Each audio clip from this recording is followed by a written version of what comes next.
I've been a doctor for over 2 decades. But what I see today are patients coming in complaining of stress, overload, burnout, overstimulation. They feel unmotivated, they're procrastinating, they feel lazy, and they can't move forward in their life. Now, over the years, I have discovered some really practical, effective tools.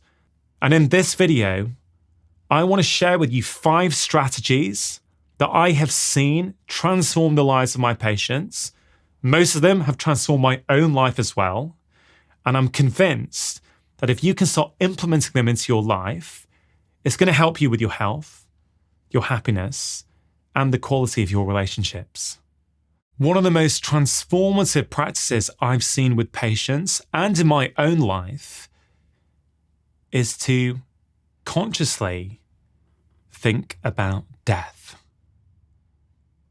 And before you switch off, right, I want you to listen to this. One of the reasons I think so many of us take life for granted is because we don't truly recognize that we are going to die. The human life, the human experience is finite. And by knowing it's finite, it gives you license to live.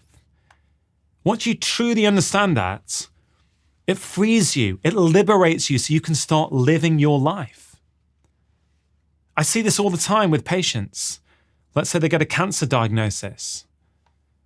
And of course, this can be really worrying, really scary, a lot of heartache for all concerned. But one thing I've often seen, whether it's cancer or any other condition, is that these serious diagnoses bring life into sharp focus. Suddenly people realize what really is important. What do I want to spend my life doing? I think half the problem, particularly in countries like the UK or America, is that we hide death away from us. It's in our language. People rarely say that person died. It's that person passed. That person passed away. I lost my father.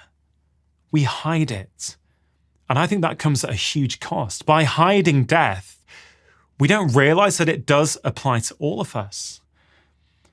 Until my dad died in 2013, I don't think I genuinely felt that death applied to me or my family. It was the first time ever that I experienced death. First time ever I really went through grief. And I realized, wow, death really does happen. People who you love are going to die. This actually isn't morbid. It's actually really, really liberating. You know, I remember as a child, growing up in the UK, the Indian Prime Minister, Indira Gandhi, was assassinated. And I can remember sitting around the television with my parents, with my brother, watching her funeral. And I still remember you could see the fire. You could see the body burning. It was there. You knew what it was. And I think societies who grow up with death, seeing death, I think it's really, really powerful. Because I think it gives them license to really live. In fact, a practice that many Buddhist monks participate in is the practice of thinking about death every day. They come to terms with the fact that yes, death is real, it's going to happen. I am mortal. And if I'm being completely honest, if I had heard someone say this to me 10 or 15 years ago, particularly before my dad had died, I'm not sure what I would have thought. But as I get older, as I develop more life experience, as I go through more things, I realize this is a very, very powerful practice.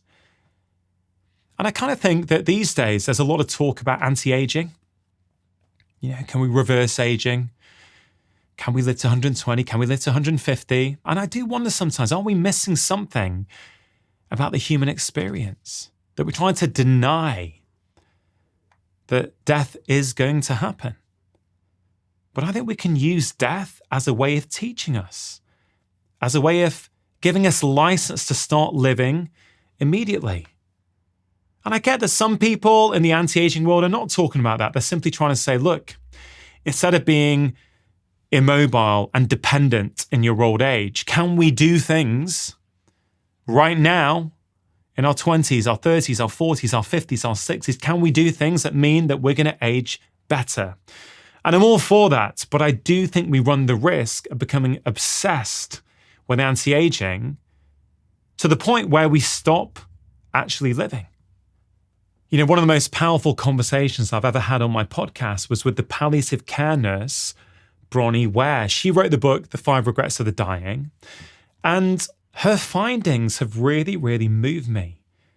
She basically said to me that people at the end of their lives, when they're on their deathbeds, they kind of tend to say the same things. I wish I'd worked less. I'd wish I spent more time with my friends and family. I wish I'd lived my life and not the lives that other people expected of me. I wish I'd allowed myself to be happy. What's really interesting for me is that these are people who realize these regrets on their deathbeds. But since reading that book, since talking to Bronnie, it's really changed how I approach every single day. I realize that I don't want those regrets. I want to do what's important right now. And that's why so many patients end up coming in to see me. It's because they're taking life for granted. The truly important things in life are only getting fit in when everything else gets done. But these days, our to-do lists are never done. So I've created a very simple exercise. I've done it many times myself. I recommend it to many of my patients that is absolutely transformative. And I call it Write Your Own Happy Ending. So I'd like you to try it right now.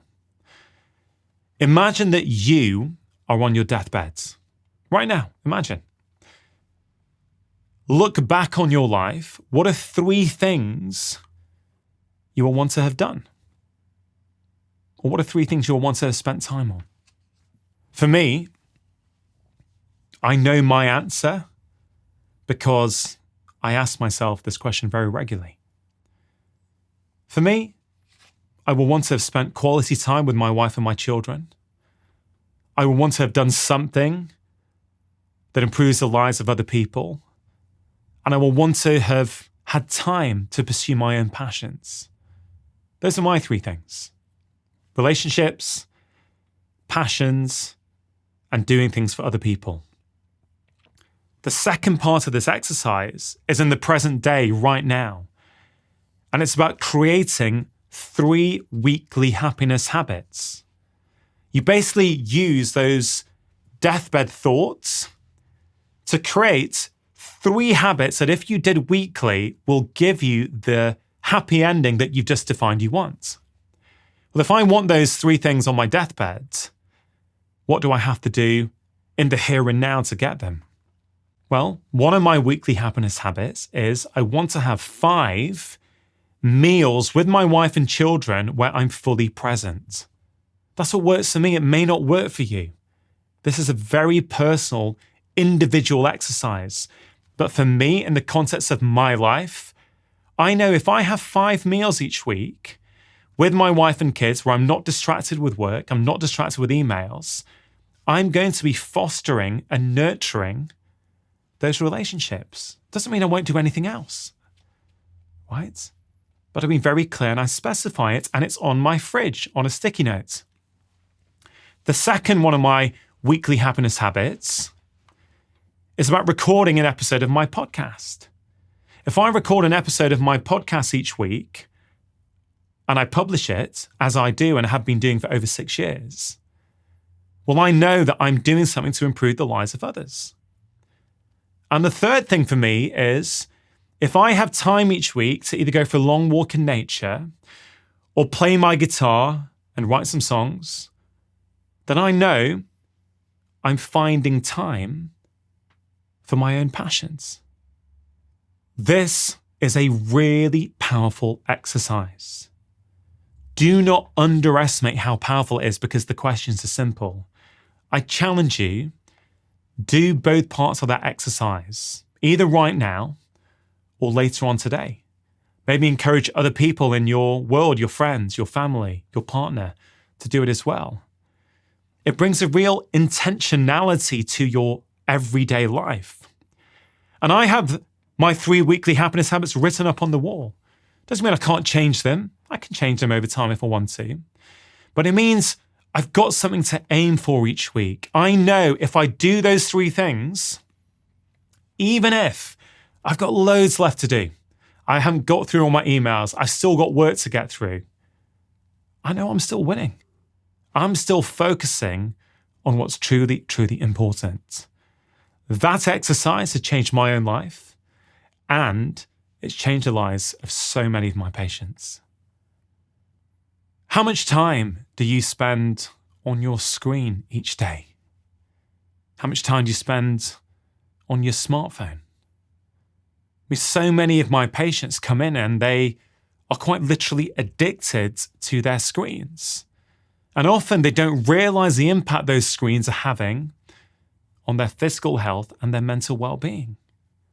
In fact, some of the latest research I've seen suggests that actually adults are spending 4 to 5 hours a day on our screens. And for teenagers, it's even more. And there was a study all the way back in 2014 saying that people in the UK back then touched their smartphone over 220 times on any given day. That was almost 10 years ago. It's no doubt going to be higher today. But we kind of know that, don't we? We know we probably look at our screens too much. Of course, sometimes for work we have to. We have to be on a computer all day. But what about when you're not at work? What about when you are in the queue at the coffee shop? What about in the evening when you're with your partner or your family? What about right before bed? Do you have to also be on your screens then? So what are some of the problems with spending so long on our screens? Well, there's a variety of ways you can look at this. There's the impact on us as individuals. What's it doing to us? What's it doing to our physical health, our mental health? What's it doing to our sleep? But we also have to ask ourselves, what is it doing to the quality of our relationships with those people around us?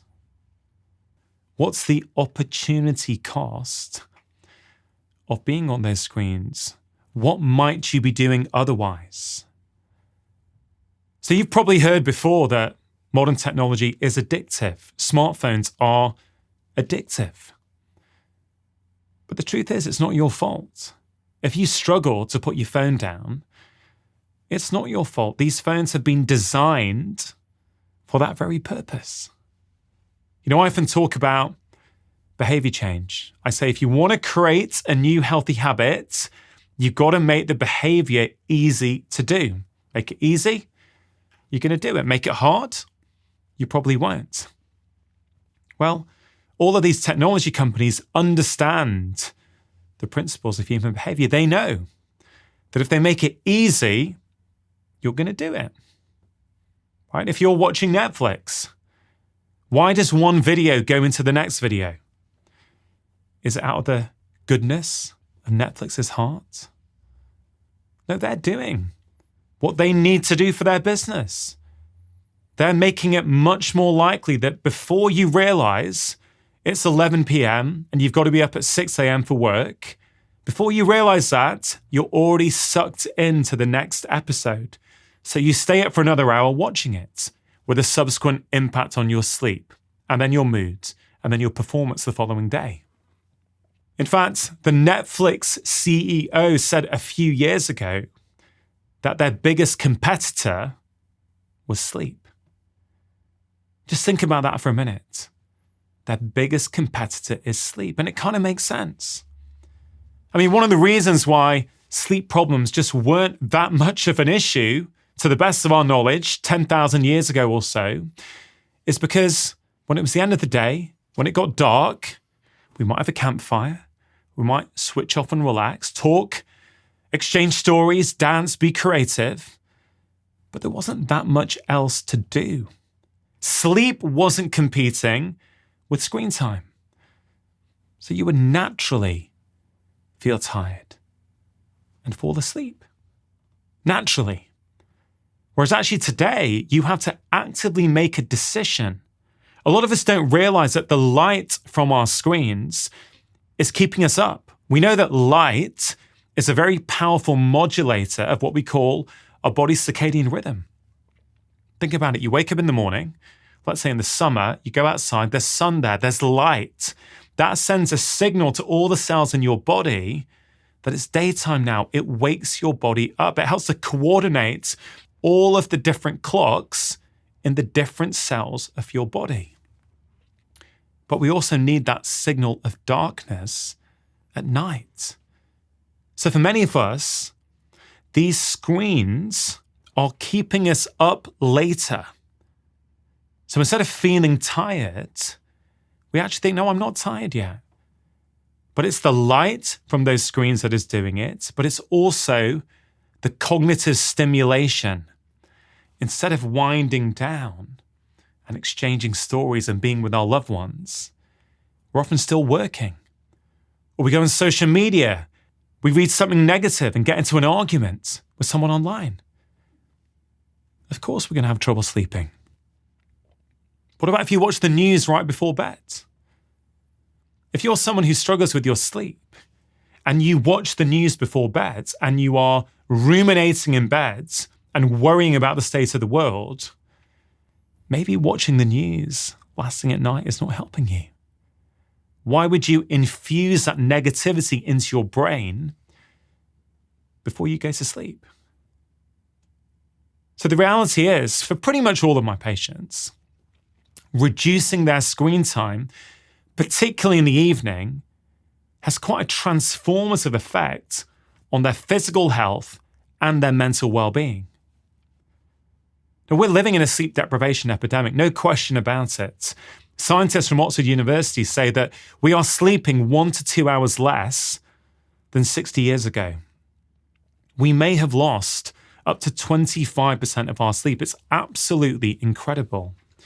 And what happens when we don't sleep well? What happens to you when you haven't slept well? Are you patient? Are you calm? Are you able to focus? Are you productive? No. You see, when we don't sleep well, so many systems in the body get affected. We have a reduced ability to pay attention. Our focus is down. Our concentration is down. We show less empathy. We're less creative.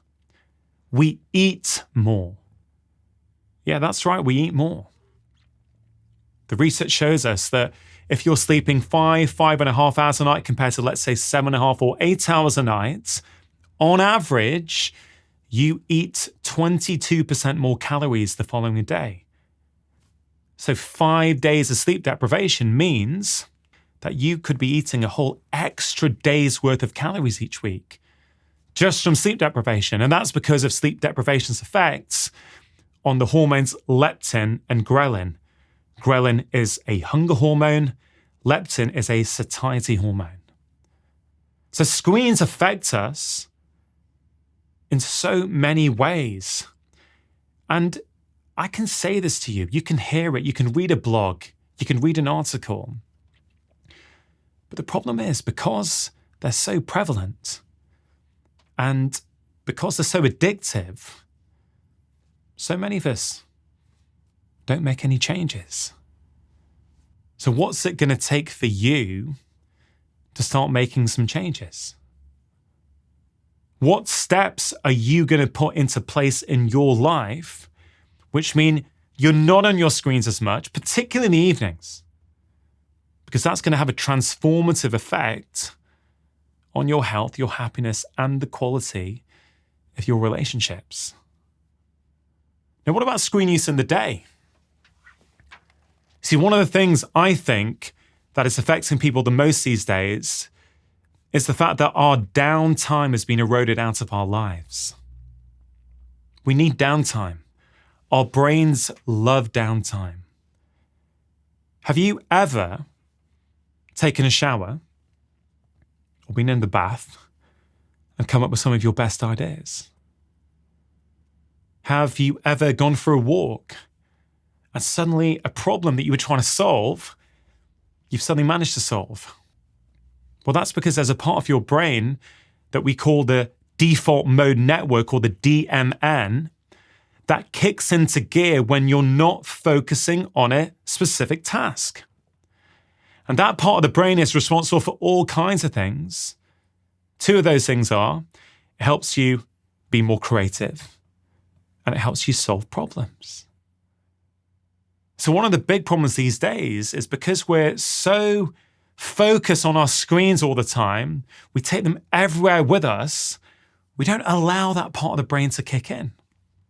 And that's why so many of us come up with our best ideas in the shower, because it's one of the few spaces that are left available to us where we don't take our phones in. So we allow that part of the brain to kick in. It helps you feel less stressed. You're more productive. You feel happier afterwards. Just think, wherever you live, imagine 30 years ago going into one of your local coffee shops. What would be happening? Well, you'd go in, people would be chatting. You might be waiting in a queue. You'd be looking around. You might bump into someone you know.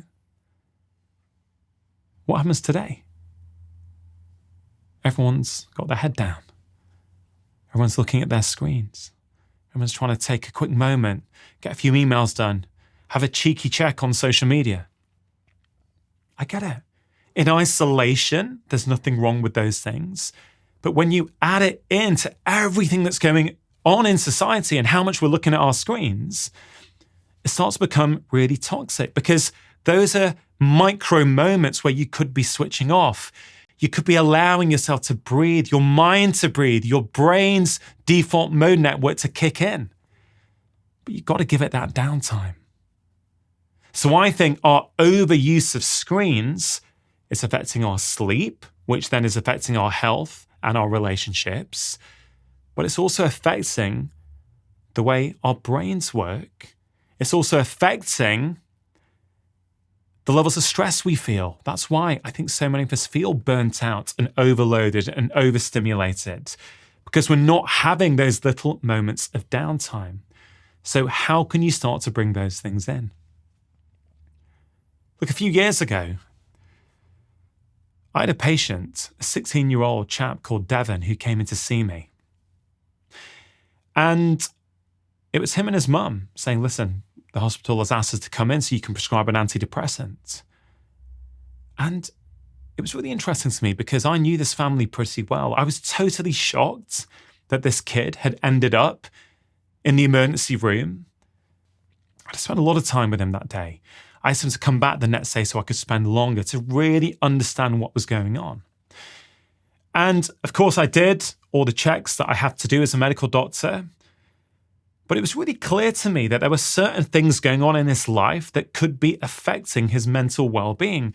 One of those things was his screen use. So I had a chat with him. And I said, look, would you consider reducing how much time you're spending on your screens each day?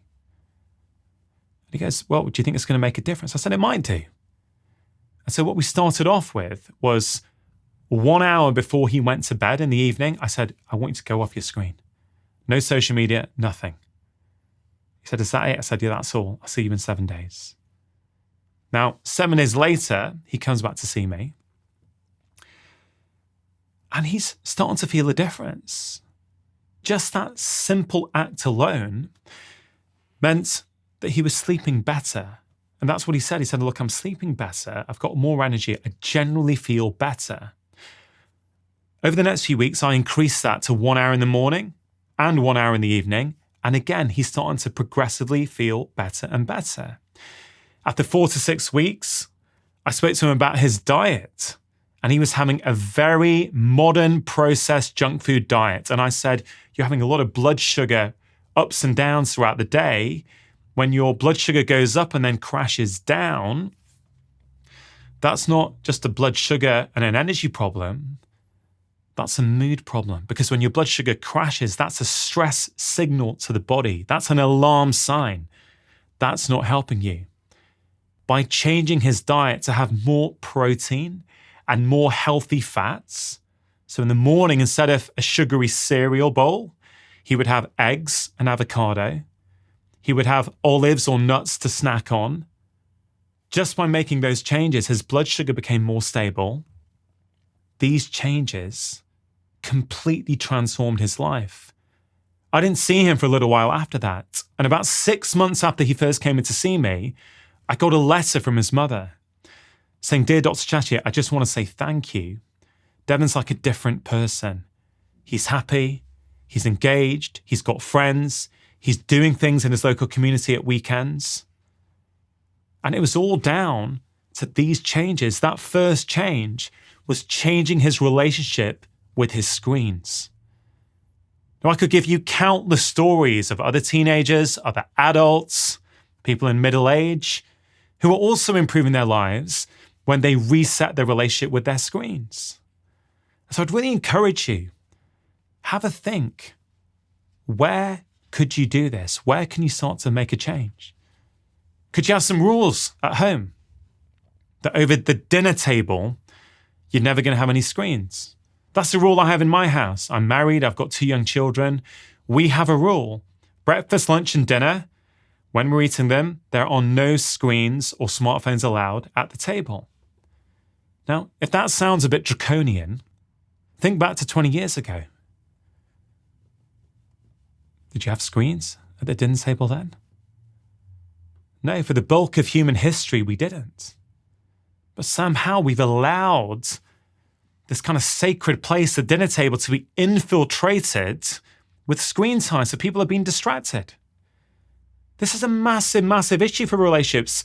I have seen so many patients over the years who tell me that their marriages are under strain. And more times than I can remember, the cause was screen time use in the evenings. I remember one lady who said, "Look, I try and talk to my husband in the evening. We're sitting in the kitchen after the children have gone to bed, but I can't really talk to him because he keeps looking at his screen. And he says, I've got to do my work emails, but it means that they're physically in the same space together, but emotionally, mentally, they're a million miles away." And actually, really, by them setting some ground rules in place, no screens in the kitchen, if her husband wanted to do some emails, he would go into their study and do it at a laptop. And at the weekends, they went for 1 2-hour walk together without their phones. Transformed their relationship. There was no underlying problem. It was the screen time that was distracting them from what was truly important. Another impactful change you can make is to not bring those screens into your bedroom. Look, I get it's hard. I get that it's tempting. But you've got to understand that the brain is what we call an associative organ. The brain associates certain behaviors with certain locations. So if, for example, you do work emails on your phone in bed, your brain associates your bedroom and your bed with your work, which can make it harder to switch off. Not impossible, some people manage, but if you're struggling, that could be one of the reasons. Taking notifications off all of your apps. Life-changing. I did that maybe 5 or 6 years ago. I haven't looked back. It means if I pick up my phone to make a phone call, I don't know if I've got 20 emails or 0 emails. I don't know if I've got 20 Instagram notifications or 0 notifications because I've switched the notifications off. And that allows me to be in control of my technology rather than the technology being in control of me. On my podcast a couple of years ago, I spoke to Professor Laurie Santos from Yale. She shared some research with me saying that deciding to stay off social media can have a bigger effect on your happiness than earning $100,000 a year or marrying the love of your life. It's absolutely incredible. And that's why I'm trying so hard to persuade you and hopefully inspire you to go, you know what? Enough's enough. I'm sick of the fact that these smartphones are infiltrating every single aspect of my life. I'm going to make a change. And hopefully some of these changes will help you do that. And that's why I really want you to think about your own screen use. Is it affecting your health? Is it affecting your relationships? There was actually a study that I read in America last year, which showed that when kids went around a museum with their parents, the experience was completely different when the parents didn't have a phone with them. The parents enjoyed it more, the children enjoyed it more, and afterwards they felt there was a much more meaningful and deeper connection. Let's be honest. The quality of our relationships determines, in a huge part, the quality of our lives. And screen time, for many of us, is absolutely getting in the way. So I hope this encourages you to think a little bit differently and think about what you can do to change that. Now, if we think about screen time and computers and laptops, it's all inward, right? We go in, we look. The opposite of that is outwardness, expansiveness. And that's what nature provides. Nature is the antidote. We know that nature, being in nature, is very, very good for us as humans. There's many reasons for that. There's a lot of research on something called fractals. Fractals are these geometric shapes that you only see in nature. You don't get them in man-made buildings or materials. You get them in rivers, trees, leaves, coastlines, bodies of water. And scientific research shows us that when a human eye looks at a fractal, levels of the stress hormone cortisol start to drop. Simply being in nature reduces your levels of stress. Just taking a quick break to give a shout out to Vivo Barefoot Shoes. Now, I've been a huge fan of Vivo Barefoots for over 10 years now, well before they started supporting my podcast. They are the only shoes that I wear, and they really have had a huge impact on my own life and the lives of many of my patients. You see, when people start wearing minimalist shoes like Vivos, you can see improvements in things like back pain, hip pain, knee pain, foot pain. Even things like plantar fasciitis can often get better. And scientific research shows us that just wearing Vivos for about 4 months or so improves the strength in your feet by over 60%, which is absolutely incredible. One thing people don't realize about these shoes is just how flexible they are, which allows your feet to do what your feet naturally want to do rather than the shoe dictating your foot's movement. Vivo Barefoot are giving my audience a 15% off one-time code when you make your first order, and they make it really easy for you to give them a try. They give a 100-day trial for new customers, so if you don't like them, you just send them back for a full refund. I'm a huge fan. I really hope you take advantage of this offer. To get your 15% off code, all you need to do is go to vivobarefoot.com/livemore or click on the link in the description box below. There's also research showing that even if you can't get into nature, simply looking at nature, looking at a picture of nature, will also lower your levels of cortisol. Maybe not to the same degree as actually being in nature, but they will lower them nonetheless. So how many doses of nature are you getting in your life? And look, I get it. Not everyone is lucky enough to live near really nice bits of nature. Some people live in very urban environments, in the middle of a city. I get it. If that's you, have a think, are there any green spaces near your house? Can you get out there for a walk? Even if you can't, is there a tree outside your window? I mentioned that just looking at a fractal can lower levels of the stress hormone cortisol. So even if you just looked out and stared at a tree, you're still going to get some benefits. So really do think about reducing your screen time in whatever way you can. Put some rules into your life about when you are going to look, when you're not going to look. I mentioned before bed, but also first thing in the morning. Can you do an hour without a screen in the morning? If not an hour, can you do 5 minutes? Even just 5 minutes first thing in the morning without any technology just to be with yourself. Maybe you can read, do some breath work, some meditation, do some journaling, whatever it might be. Less screen time, more nature time, and your health and happiness will immediately start to improve. The next tip, which I have seen be profoundly transformative for my patients and for myself, is eliminating unnecessary choice in our lives. Now, this may sound a little bit counterintuitive. Why would you want to eliminate choice? Isn't choice a good thing? Isn't more choice even better? I get to choose what I want to do. And first of all, I want to just recognize here that some people are living lives where they have no control, they have no autonomy, they don't have enough choice. I do understand that. If that's you, then this tip may not apply. But if that's not you, and you are feeling stressed out, overwhelmed, anxious, you find that you're procrastinating, you can't make decisions, you can't move forward, you feel stuck, I bet that too much choice is playing a role. We have to make decisions on everything these days. Studies suggest that we're making over 35,000 choices a day. Other research says that we make over 220 choices a day on food alone. It's overwhelming.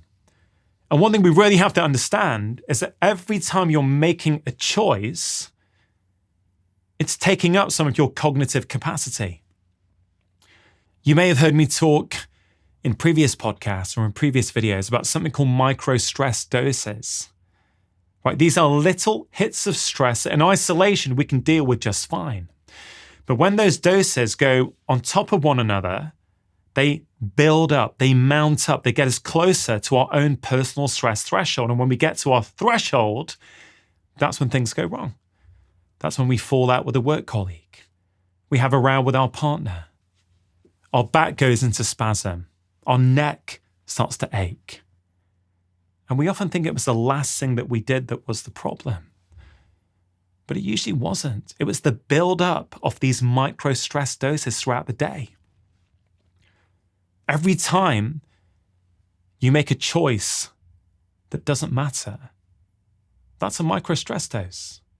You're getting yourself closer and closer to that personal stress threshold where things start to go wrong. And a simple way of keeping you away from that stress threshold is to make less choices, especially on the things that don't matter.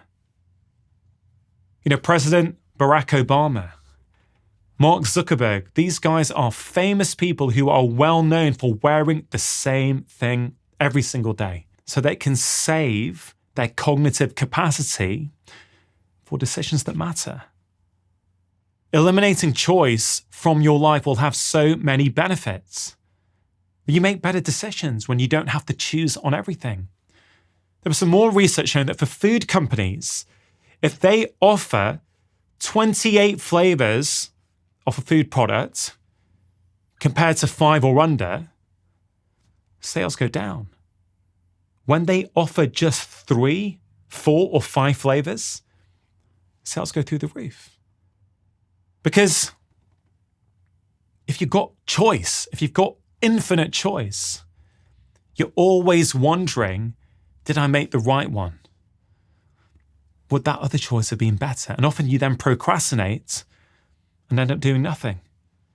I mean, I can't tell you the amount of times in the past when my wife and I, on a Saturday evening, once our children were in bed, would sit down on the sofa, put on Netflix with a view to watching something. The amount of times. An hour later, we still can't decide because of all the choice. Our moods are a little bit off and we decide to forget it. Too much choice, especially today, it is real. I'm not saying never choose. I'm saying choose when it matters.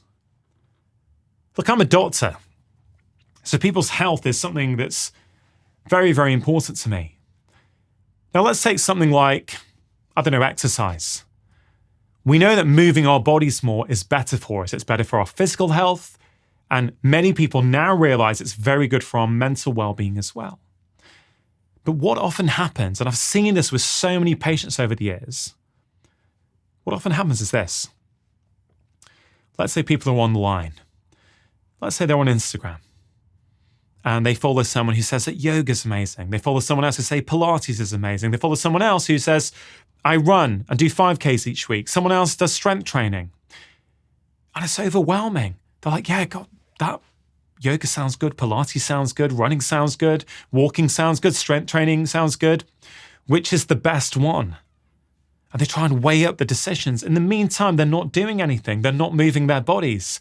The truth is, they all have benefits if you do them. Most of us are better just picking one and doing it consistently, regularly. I honestly believe that variety is overrated. You can simplify your life in so many different ways by eliminating choice. In my patients, one of the commonest sources of stress for people who are trying to be healthy is asking themselves, what am I going to cook tonight? In this world of endless choice, what am I going to cook the family tonight? Well, one way out of that is to have a meal planner. Have the same meal, Monday, Tuesday, Wednesday, Thursday, Friday, Saturday, Sunday. Have a different meal and just repeat it week after week. You know what you're having. You don't have to decide at your weekly shop. It's simple. You know what you need on which day. Again, I want to emphasize that may not be something that's relevant in your life, but I'm pretty sure that too much choice is adding to your stress load in some way. So some simple things you can think about are, write a meal planner. Wear the same clothes every day. If you listen to podcasts, as I do, if you go on a podcast app now, right, and try and decide what to listen to, you've got limitless choice. There's something like 2 or 3 million podcasts there. How on earth are you meant to choose? It's actually quite stressful to look at them and go, what am I going to listen to? I've been in that boat before. Some of my favorite podcasts are, that episode looks good. That one looks good. Which one am I going to do? And even if you choose a good one, you still feel like you're missing out. So what I do now, I have 3 podcasts that I subscribe to. Just listen to them. I don't look at anything else.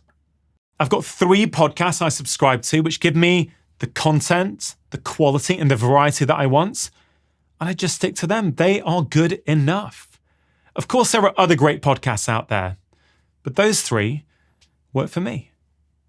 If you're someone who also can't decide what film to watch on a Saturday evening, well, one thing I've started doing over the last years is when I get a recommendation from someone, whether it's on a podcast or a friend, I open up my notes app and I make a list. So if I'm ever sitting down in front of the television with time with my wife, I have a ready-made list of films that I want to watch. Now, these things, they sound really, really simple, but they are very, very effective. They simplify your life in so many different ways. I promise, if you start eliminating choice, unnecessary choice from your life, it's going to improve things. But if you're someone who likes to go out and eat in restaurants, do you have a favorite restaurant that you go to? I do. There's a cafe in my local town that I like going to. You know what? There's one meal there I really, really like. I just have it every time I go. Now, you may be someone who really values variety in your food. Okay, fine. That may not be the right choice for you, but for me, it is. For me, I don't even look. I go there, I say hi to the staff. I say, just the usual, please. If you're someone who drinks wine, let's say, and you go to a restaurant, do you spend ages trying to decide which one of these wines shall I have? Well, if you're a wine connoisseur and that matters to you, that may be a choice that matters. If you're not, and you just like the odd glass of red wine, maybe you make a rule. I always choose the second cheapest bottle on the menu. Whatever it might be, you've got to find what works for you. And we're now living in an era where there is infinite choice wherever we go, and it's causing us huge problems. The next tip that I want to share with you is truly life-changing. Arguably, this is the tip that's had the most impact on me over the past few years. The most impact on my health and also my happiness. And the tip is this: seek out friction. What does that mean? Friction is something we usually want to avoid. We want a calm, nice, relaxed life without any friction. But friction can be your most powerful teacher. And I'm talking about social friction. How we interact with others plays a huge role in our health and our well-being. And a lot of the time we allow our interactions with others, which don't go the way in which we want, we allow it to affect us, overly affect us. If someone says something to us that we don't like, it then ruins our day. We take it personally. We generate emotional stress. And then we engage in behaviors like sugar or alcohol or doom scrolling that really we're doing to neutralize the emotional stress that we created. But there is another way. You can use every moment of social friction to learn something about yourself. You can use every bit of social friction you come across as a teacher. And when you do, you will feel empowered. You will feel in control of life rather than life being in control of you. Now, one of the tips I have for you to do this is to think about making everyone a hero. What does that mean? It means when something happens, let's say you're driving to work and someone driving another car cuts you up in traffic. Now, you could react negatively. You could get annoyed and start going, wow, that person shouldn't have a license. I can't believe they did that. Whatever it might be, whatever narrative you want to create. But how is that narrative helping you? It's not. It's generating emotional stress. You, by the way in which you are reacting, are generating emotional stress. And once you realize that that is a choice, you're empowered to change it. And that's where make everyone a hero comes in. What story do you need to create in your mind to make that person a hero? What could be going on in their life? Maybe they're a dad whose child was up last night with a cough or with earache, and they're exhausted and they're just trying to get to work. And they're worried that they're running late, and if they get to work late, they're going to lose their job. And so they then can't feed their family. Maybe they were just being unmindful. They didn't sleep well. They're worried. Maybe their parents are sick. If you were that person, you'd probably be doing the same thing. Right? You have a choice. And when you exercise the power of that choice regularly, you get better at it. 5-6 years ago, I would have struggled with this. I would have felt that the way I feel is because that person behaved in that way. But I've learned since then that my response is down to me. I can change my response. And by practicing every day, by, let's say in the evening, you reflect on your day and you think about a bit of social friction. What happened today where I got a bit annoyed? What might have been going on in their life? How might I be able to make that person a hero? It sounds simple, but it's very, very effective. If you think it's going to be hard, try it. It's honestly not as hard as you think. Sure, in the moment, you may find it difficult. You may be in your car getting frustrated. Fine. We're all human. But maybe later that day, maybe in the evening, maybe at the weekend on a Sunday, let's say you're having a slow, relaxed day, reflect and go, wow, okay, I did react. I did generate emotional stress. I did have an extra glass of wine that evening because of that. How might I change that? How might I make that person a hero? You can do it. I've done it. Whereas now, usually my default is to do it in the moment. And it's very, very empowering. You know, one of the most powerful conversations I've ever had in my life was with a lady called Edith Eger. When I spoke to her on my podcast 2 or 3 years ago now, she was 93 years old.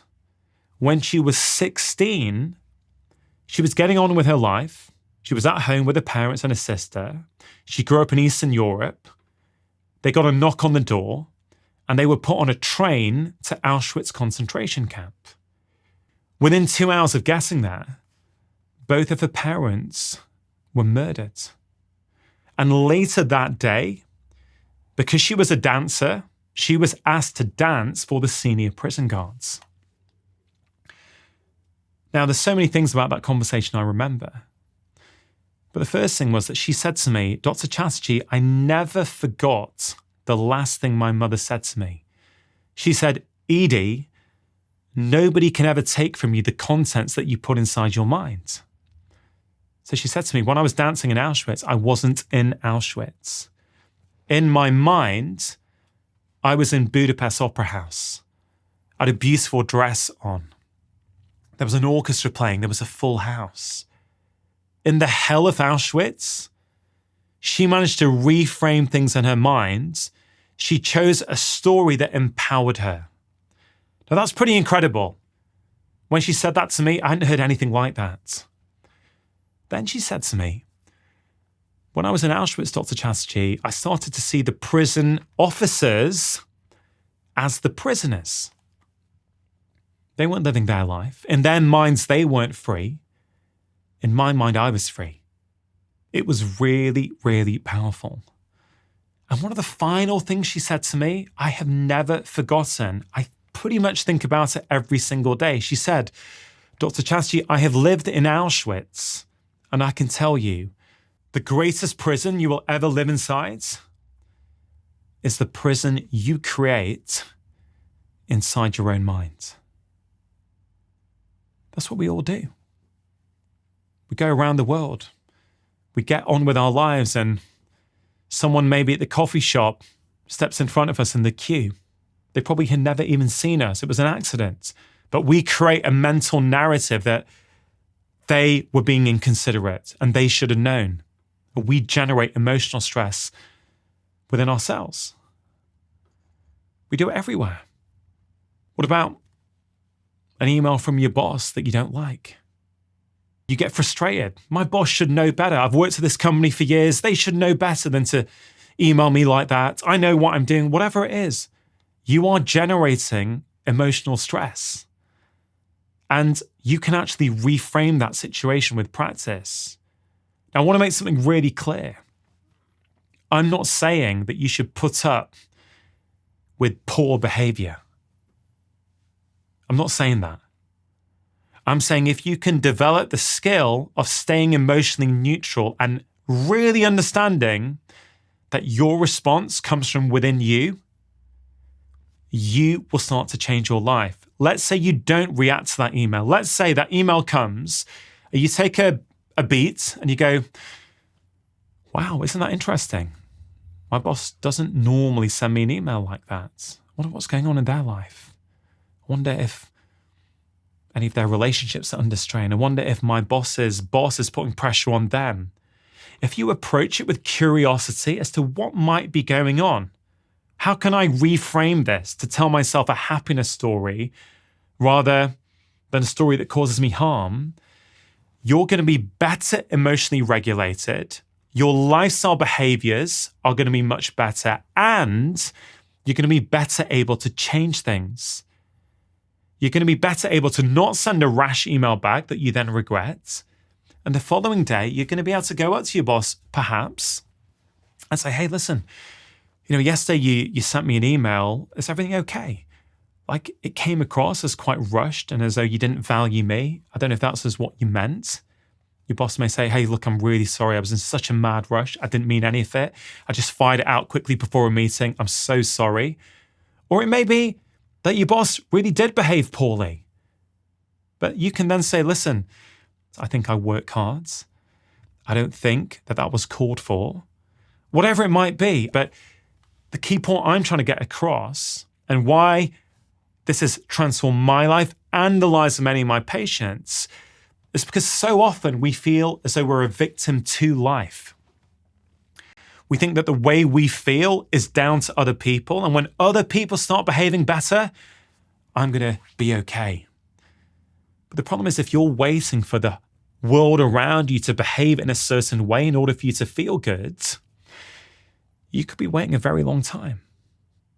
Now, I know this may sound scary, it may sound challenging.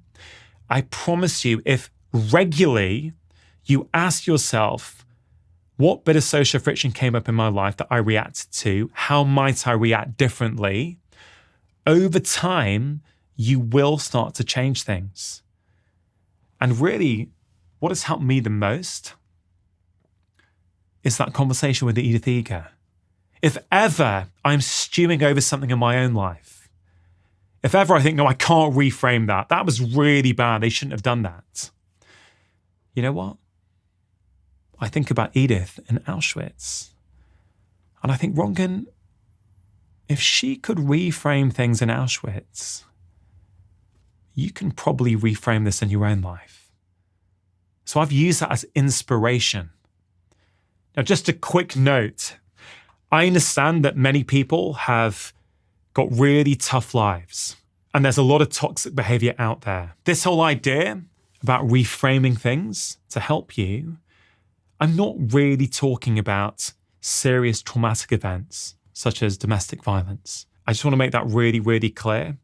I'm generally talking about the things that come up in day-to-day life that we allow to affect our inner well-being and our emotional states.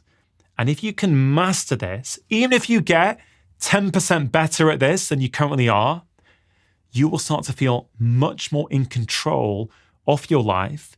That in turn is going to help your health and your happiness. The final tip I want to share is talk to strangers. We know that the quality of our relationships is important with our friends, with our family, with our loved ones.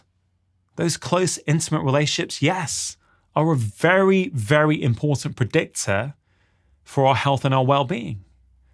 But it's not just the relationship we have with the people close to us. It's also the relationship we have with that wider social world. We're all part of this big, broad human family, and sometimes we forget that. Psychologists have found that we have a network within our brain called the sociometer. And what's the job of the sociometer? It's to constantly scan our social world for threats. So if we're not getting positive social feedback from our social world, we can feel anxious, we can feel afraid, our self-esteem starts to go down. But when we get positive social feedback from the world around us, a smile from the person we walk past, a thank you from the barista in the coffee shop, a nice word you exchange with the supermarket attendant, whatever it might be, when you get those positive signals in your social environment, that sends a message to your sociometer in your brain that everything's okay. You feel content and in control. There was this really great study I remember reading in 2021 by the psychologists Paul Van Lang and Simon Columbus, and they found that positive interactions with strangers help us serve basic needs such as feeling connected, appreciated, along perhaps with the realization of personal growth in ourselves.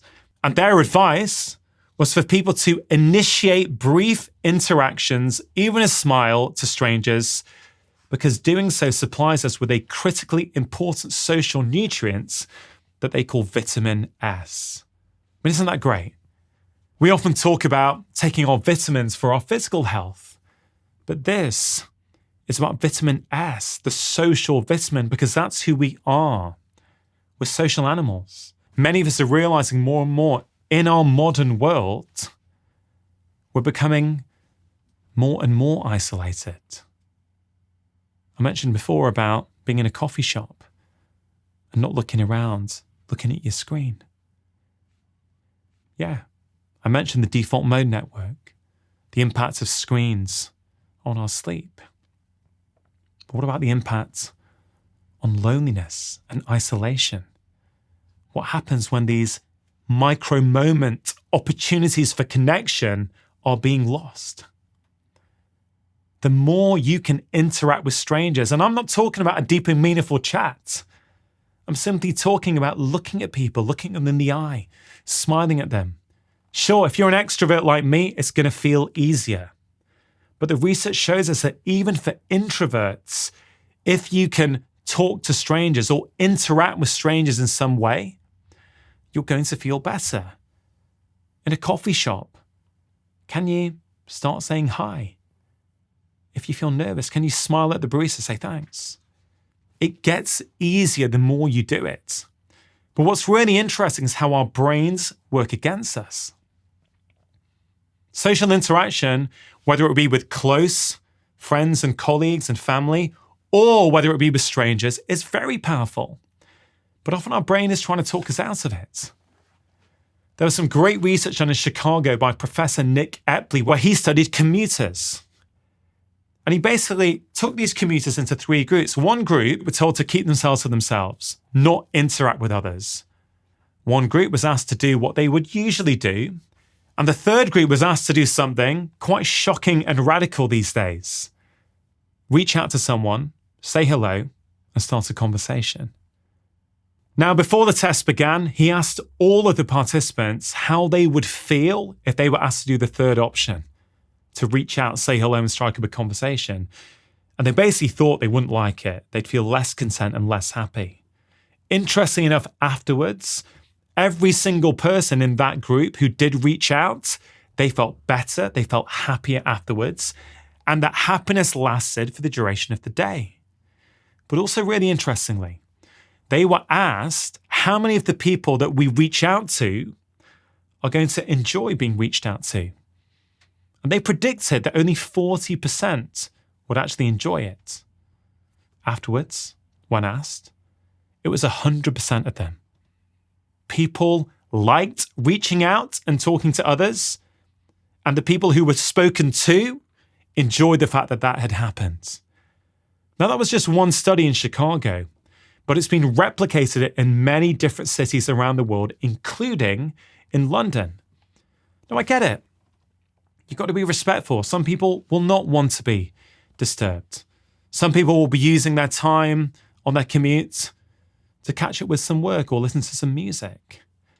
But we can start to read these social signals. The point I'm trying to make is, as we're becoming more and more isolated, more and more insular, we go outside, we put our headphones on, we don't look at others, we don't interact with others, and we wonder why so many of us are struggling with anxiety and depression and low moods.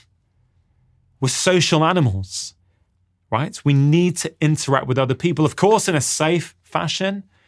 I'm not saying go up in a dark street, someone you don't know, and make conversation with them, but in a coffee shop, on a train, at work, when you're out for a walk. These are opportunities where you can practice interacting with strangers. So really, I want you to consider taking this seriously. I know you may feel a little bit scared, a little bit apprehensive, but like with anything, you can start small. It could be that later on today or tomorrow, if you go to a cafe to buy a coffee, if you feel nervous, could you just look at the barista in the eye and smile? Could you just say a thank you? When you're in a queue in a cafe, instead of getting frustrated that you have to wait, could you reframe it and go, wow, this is an opportunity for me now to practice a bit of positive social feedback. It's an opportunity for me to send my brain, my sociometer, a powerful signal. I mean, some of the things I've shared today are a little bit counterintuitive. You may not be expecting them, especially from a doctor.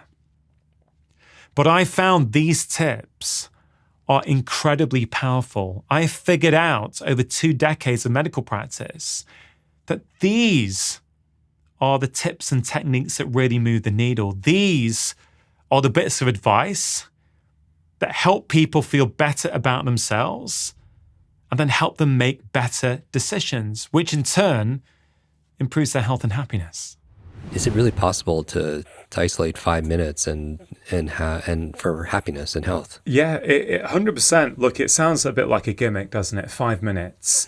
But if I think about my own life and how I've managed to look after my brain, my body, my heart, whilst being, married, 2 young children, busy job, as well as my job as a medical doctor. I write a book a year. I host a podcast. I also, for many years, have cared for my elderly parents, right? So I get what it feels like to be busy, but I've always found a way to look after myself through that busyness. And one of the things I always found with patients is that it will always say to me, Rangan, I don't have time. I want to be healthy, but I don't have time. I thought this really interesting because let's take toothbrushing as an example. We kind of know that if we brush our teeth for 2 minutes in the morning and 2 minutes in the evening, which hopefully everyone listening to the show right now does. Yes, please do that. We know that 4 minutes a day of toothbrushing, generally speaking, is going to look after our dental hygiene for life. Sure, you're going to have a checkup and you may need some polishing and cleaning, whatever, but by and large, what we don't do is go, I'm too busy on Monday. I don't have time for my brushing. Work's busy. I've got to pick the kids up, right? Tuesday, Wednesday. We don't do that and then go, the weekend on Sunday, I'm going to do a 1 hour deep clean on my teeth. We don't do that. Anyone listening now knows that sounds ridiculous. Yet when it comes to behavior change for our health, for our brains, right? We make it too difficult. We make it really hard. People think that 5 minutes is not enough, so they stop doing anything that's going to help them. And this is why they try and go for like a 1 hour walk at the weekend or a 1 hour yoga session. Nothing wrong with that. But in my view, not a substitute for daily practices that can help you. And these practices don't need to take long. Just like toothbrushing can take 4 minutes a day, I do a strength workout, every single day. I haven't missed a day for maybe 3 or 4 years now. Wow. And I would argue it has nothing to do with motivation. It's because I've applied the principles of behavior change into my life, right? And a lot of the time we don't follow those principles, those rules when it comes to ourselves, right? So I'll explain the behavior first, right? How do I do this? Well, I have a morning routine, which we can maybe get into if you want to. But one component of that morning routine is a 5-minute strength workout, right? So how do I do that? Well, there's 2 rules of behavior change. I mean, in the book, there's my 6 rules, right? But the 2 rules that I think I'd love to share with people are, number 1, you've got to make it easy. Yeah. Right. So why do you have to make it easy? You and me are both good friends with Professor BJ Fogg, world leading expert in behavior change from Stanford. We had a great chat a few years ago because what was really great about our conversation was that the things that I had figured out through seeing patients, he figured out through research. So our conversation together was a beautiful kind of meeting of clinical experience from me and scientific research from BJ, and we basically came to the same conclusion that these small habits done consistently are how most people make changes, right? So the reason I do my workout every day is because it's not a 1 hour workout. It's not a 30-minute workout. It's 5 minutes. Even on my busiest days, I can't say I don't have time, right? I do have 5 minutes. So what do? One of the things I do in my morning routine is I come into my kitchen and I make coffee. Now, I'm very particular with how I make coffee. I like the ritual around it. I like a specific type of coffee, right? So I get out my French press, I weigh out my coffee, I pour in the water, and I put a timer on my phone for 5 minutes because that's how long I like it to brew for. Now, in those 5 minutes, Jim, I don't go on email, I don't go on Instagram, I don't scroll the news, right? In the 5 minutes whilst I'm waiting for the coffee, I do a strength workout in my pajamas. Right, now this is really important. Why do I do it in my pajamas? Well, I've made it about as easy as possible, right? I'm in my kitchen, I've come down, I'm in my pajamas. I've got a dumbbell and a kettlebell sitting in my kitchen. Now, sometimes it's body weight, sometimes I just do a few exercises with the kettlebell. But before you know it, 5 minutes is up, then I put them down and I'm rewarded with my beautiful hot cup of coffee. Right, so why does that work? Well, number 1, I've made it easy. Now, you've got to make it easy because one of the problems, and I've seen this with patients over and over again, we overly rely on motivation. Right? And motivation is important. And I know in your book, Limitless, you talk about motivation. It's one of your M's, right? So I get that. But I think we overly rely on motivation. And the scientific research shows us that motivation never stays up forever, right? That, BJ calls it the motivation wave. Right? Motivation comes up, motivation goes down. So here's the reality that most people, I don't think, are applying in their life. If you make something difficult to do, you will do it when your motivation is high. Okay? What's the example of this? New Year, right? People wake up on New Year's Day and they decide this year's going to be different. This year, I'm going to go spinning 4 times a week. Right? And they do it for 2 weeks or 3 weeks. They actually get it done. But then 3 weeks in, something happens. Work's busy. In the UK, it's raining or it's cold, it's dark. And you just can't be bothered because it's an hour's spinning class. So before you know it, the start of February, it's something you used to do. To make sure you're taking action after watching this video, I've created a free guide to help you build healthy habits. We can all make short-term change, but can those changes become a fundamental part of our life? Often they don't. And that's why in this free guide, I share with you the 6 crucial steps you need to take. They're really, really effective. If you want to get hold of that free guide right now, all you have to do is click the link in the description box below. So the problem is that you do the behavior when motivation's high, but when motivation's low, if the behavior is difficult, you don't end up doing it. But if you make the behavior easy to do, you'll do it when your motivation's high. You'll also do it when your motivation's low. So the reason I do a 5-minute workout is because I can never say to myself, Rangan, you don't have time. You don't have time for 5 minutes. So that's one of the reasons that habit has stuck now for almost 4 years. I've made it easy. So that's rule number 1. Rule number 2 is, where do you put that behavior that you want into your life? A lot of people don't give this much thought. They just say, I want to work out. I want to meditate. Okay, great. That's a great intention. There's all kinds of benefits for our brains when we do that. But they don't think specifically about, where am I going to put this in my life? Now, any behavior we do needs a trigger, right? Any behavior needs a trigger. So a trigger could be our memory, right? I could remember, hey, I had a message with Jim a few weeks ago. We said on this day we were going to get together and record. Right. Memory works. It just happens to be the most unreliable trigger that there is. So I don't rely on my memory for important things like meeting you in my podcast studio. Most people listening don't. They have their Google Calendar, or it will be written down, scheduled, the important things in their life. Right, so memory is a trigger, just very unreliable. So what's a better trigger than memory? A better trigger would be some sort of post-it note, like a post-it note on your fridge, or a notification on your phone saying, hey, in an hour's time, you got to meet Jim, right?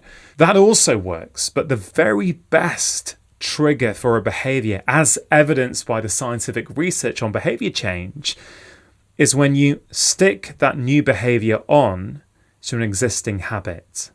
Right? So your audience may have heard you talk about this before because it works. Mm-hmm. Right? An existing habit is something you are automatically doing without much conscious thoughts. Like making coffee. Like making coffee, right? So in the morning, I don't need a notification to remind me to make coffee. I don't need my assistant to phone me at 5:30 or 6 a.m. say, hey, Rangan, don't forget to make your coffee. I don't need my wife to remind me. No, it's a habit. I'm going to do that. So therefore, not only am I going to do it, I'm going to enjoy it. Right? So therefore, by sticking my workout onto my coffee habit, it happens. That's why it happens Monday to Sunday, because I don't miss a day on drinking my coffee. It's part of my morning routine. I love the ritual around it. It's quiet time for me. So I've made it easy. Again, I don't have to wear any special sports gear. Mm-hmm. I don't need to put on my running shorts. I do it in my pajamas. What else have I done to make it easy? I've set my environment up to help me. So I used to do just body weight, but then a few years ago, I put a kettlebell and a dumbbell in the kitchen. And I remember my wife and I had a conversation. She said, are you going to leave this stuff out in the kitchen? Can't we just put it in the cupboard or put it in the garage? Mm-hmm. And we actually had a conversation. I said, hey, babe, listen, if I put that in the cupboard or put it in the garage, I'm not going to use it. But if it's in the kitchen, I'm going to use it all the time. And again, it's one of those things. Out of sight is out of mind. Even if I pick up the weight just to move it out the way so I can get to my coffee, by having it there, I'm also visually triggering myself each morning to not forget to do it. So it's very simple, but let's be really clear about this. How many people listening to your show, Jim, know that moving their bodies, doing some sort of strength training is going to help their brain? It's going to improve blood flow. It's going to improve circulation. It's going to enhance the release of BDNF, brain-derived neurotrophic factor. I know you've spoken about that many times in the past, right? Yes, I hope all of our listeners know all of that already. Right, so they know that. Yep. But some of them, despite knowing that, won't be moving as much as they want. They'll think, oh man, I didn't get my movement in today, right? I want to. Oh, I hear, I've just heard the latest research. We start losing muscle mass. As soon as we hit 30, our muscle mass starts to go down each year. We know that the amount of lean muscle mass we have is one of the main predictors of our longevity, right? And our health as we get older. Yet despite knowing that, they still think about strength training as something they're going to do in the future when the time is right, when they've got time, when somehow miraculously things change, when the kids are always in bed on time, the email inbox is not going to overflow. It ain't going to happen, right? So going back to your original question, is it realistic to change your life in 5 minutes? Well, I would say yes, because I've done this thousands of times with my patients. I've seen what works and what doesn't work. It's over 2 decades now that I've been in practice, so I've seen tens of thousands of patients. And I've seen very few people, in my experience, manage to turn their lives around completely overnight. Like very few completely do an overhaul where I'm going to go an hour's jogging every day, 20 minutes of meditation every day. I've rarely seen it happen. The only time I've seen it happen, Jim, is when there's been a significant life experience, something like a job loss, or there's been a death. Yeah. Or someone's girlfriend or boyfriend has split up with them. Something really big and emotional that has caused them to change everything.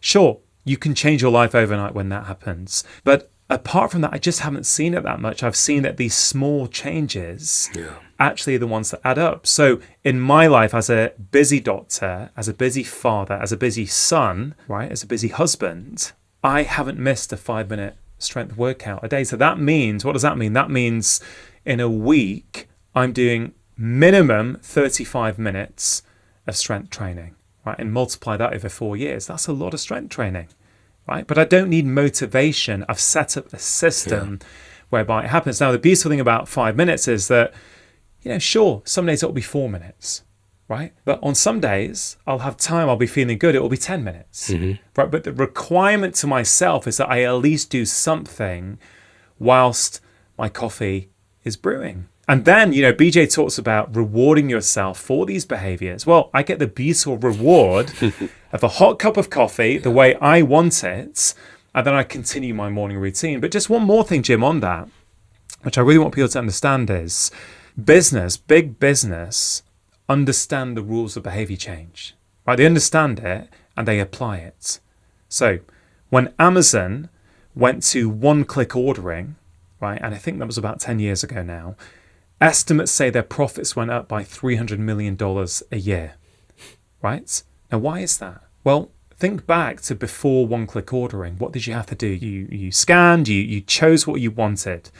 Then you have to go to a next screen. And in the next screen, you have to, confirm a few more things. Then the next one, you type in your card details. And the next one, you finally place order, right? 3 or 4 steps that you have to take before you can place the order. Each step is an opportunity to pull out or to procrastinate and not make that order, make that purchase. They make it easy. Before you've blinked now, before you can click, you've got something arriving that evening. Yes. Right? So Amazon use it. I'm not having a go at them, right? They're a business. They're doing what they need to do to maximize profits, right? Netflix and YouTube. Why does one video or one episode go into the next episode? They understand behavior change. They understand that if at the end of that episode, if before you've decided it's midnight, I need to go to bed now, I've got work tomorrow morning, I need to get my sleep, it's good for my brain. If whilst you're trying to make that decision, they have sucked you into the next one, they know you're going to stay watching. So the point I'm trying to make is business knows how to use these rules to get you to buy more or consume more. But humans, when it comes to making positive lifestyle behavior choices for ourselves, we don't apply those rules. We think it's got to be a 30-minute meditation session. It's got to be 1 hour of yoga. We think 5 minutes can't make a difference, but it absolutely can. And hopefully that's just one of many examples. I love it. And that's a mindset shift as well. That belief, it's a lie that change can't happen or consistency can't happen in just a handful of minutes. I do believe that if they're using willpower and they're persistent, maybe they could achieve it. But if they're consistent, then they get to keep it. Yeah, and the thing is, it's not that that's the only thing I do. Mm-hmm. Sometimes I will have a longer workout later on in the day or go for a run. But for me, those are optional extras. Yeah. These 5-minute habits, just like brushing my teeth, it's not optional. It happens 7 days a week. That strength workout happens 7 days a week. And I know whoever's listening to this and they feel they're too busy to work out, right? I have adopted this approach with hundreds, if not thousands of my patients. And I've seen over and over again, for the busiest people, this works really, really well. So it's not like, I'm not saying don't do anything else. Anything else is, it's an optional extra. But just like I brush my teeth every day, I do a strength workout every day. Now, there's 2 other things I do as part of my morning routine. Now, why do I do it in the morning? I share the philosophy that you share, I think, which is the start of the day and the end of the day are really, really important. If we start the day allowing the world to dictate what we think, what we do, then I think it's no wonder that we end up in a reactive state. It's no wonder we end up doing things that we never wanted to do. Yeah. We don't realize, I think many of us don't realize how important those opening minutes of the day are. Again, for people who say they're busy, right? I'll maybe share a story in a minute about one of my patients who was a single mother. I think she had 2 kids from recollection. She would always be rushing around, but I helped her create a 5-minute morning routine that worked for her, that really helped lower her stress levels and then reduced how many skin outbreaks she was getting, because I strongly felt that stress was driving a lot of her skin problems.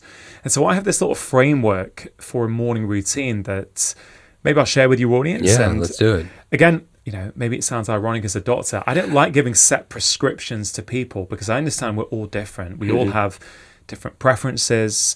We all have had different experiences with different lifestyle behaviors. We all have different cultural backgrounds.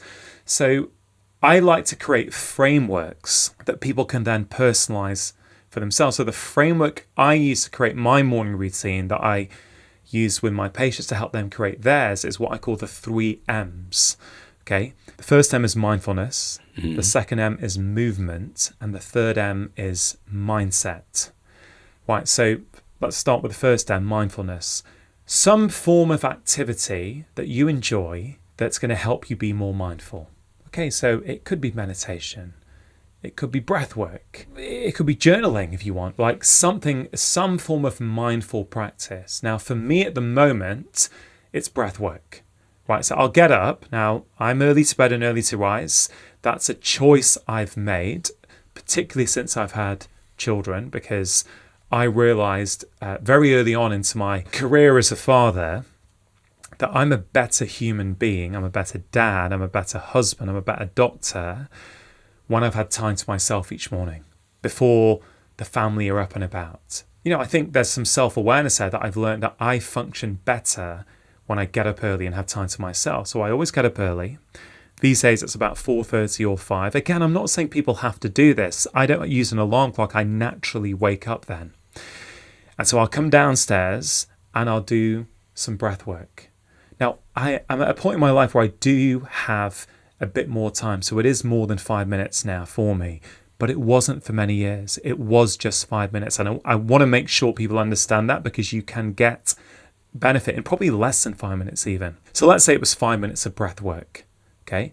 And there's many practices out there. The breathing practice I love is something that I call the 3-4-5 breath, where you breathe in for 3, you hold for 4, and you breathe out for 5. Okay, the 3-4-5 breath. Anytime that your out breath is longer than your in breath, you help to switch off the sympathetic part of the nervous system, the kind of stress state, and you help to promote the parasympathetic state, the relaxation state, right? There's a million breath practices out there.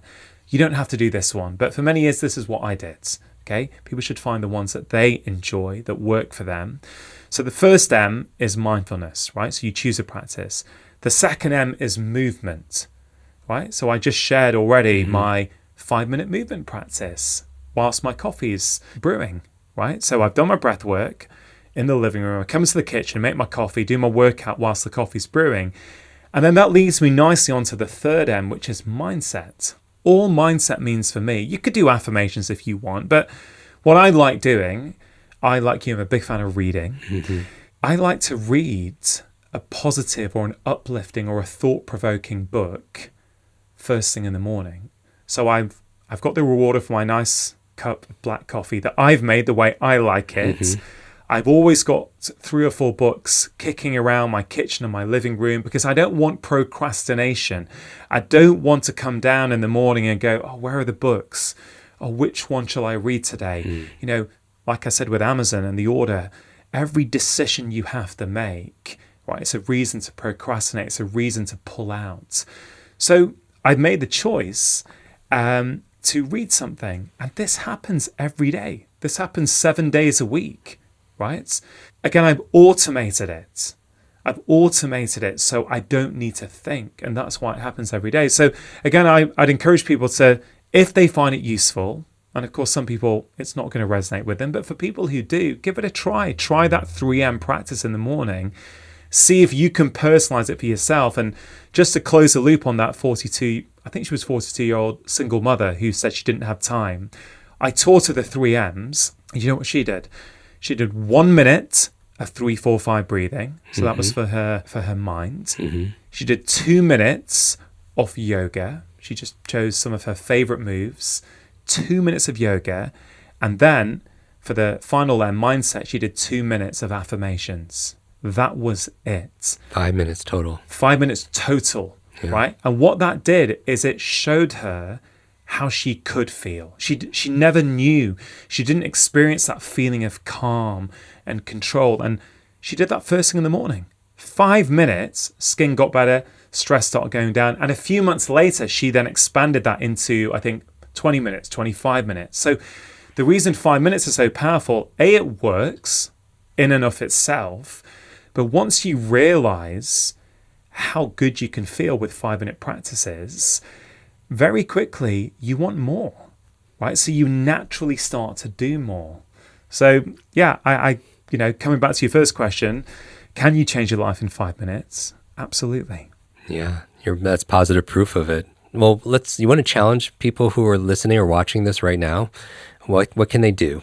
What do you want to challenge them? And they'll maybe make a post. They could tag you. They could tag me in it and share what they do. Yeah, the first thing I ask them to reflect on is, because people who listen to your show, Jim, are going to be very motivated in general, I would say. They're wanting to make changes, positive changes in their life.